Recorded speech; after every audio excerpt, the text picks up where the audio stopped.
something that a person of faith like myself that grew up in a home that was allegedly Methodist or Christian came to determine by the time he was in college that he realized he wasn't walking a faith line of any kind.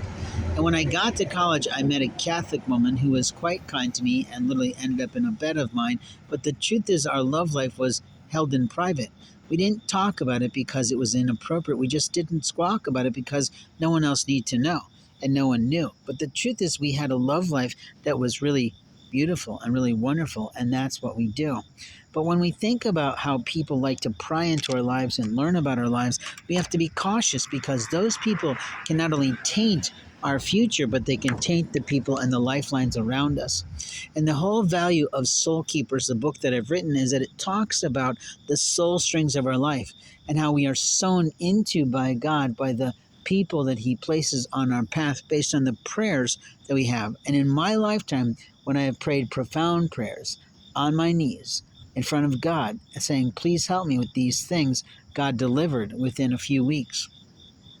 One of the most incredible women that I had met at the time, and hopefully someone I thought over many years now, 12 in fact, would be mine. But the reality is there's always a man who wants to step in with his handsomeness, his prowess, his pricefulness, or his wealth or income to taint someone away from God. And when you're tainted away from God, you're running in vanities. You think, I'm this beautiful, so I should have a beautiful man. And the truth is, it doesn't work that way with God. What God expects you to do is to regard the internal soul of you, the intelligence of you, the emotionalism of you, and feed your own soul first. And once you start feeding your own soul first, then you start to recognize the beauty of you within first. Even if God has painted you with the grace of the genes that your parents gave you, a beautiful exterior that other people see. And let's face it, beauty is in the eyes of the beholder. We all know this. There are people who think they're ugly, but I look at them and go, they're beautiful. I can give you a simple example from my childhood that Johnny Carson had a guest host who was named Joan Rivers, and probably a lot of people didn't think she was gorgeous, but I thought she was a beautiful Jewish woman until she started monkeying with her face, and then I didn't know what was going on, whether she had cancer or whether she was just trying to be a disgrace because someone had told her she was ugly at some point in her life, and I thought that was unfortunate. God makes all people beautiful, and it's your job to find the beauty in your own soul and give it away.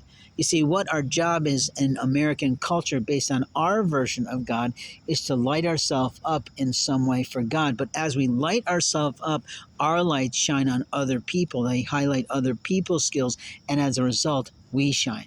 And people who employ people understand this quite well.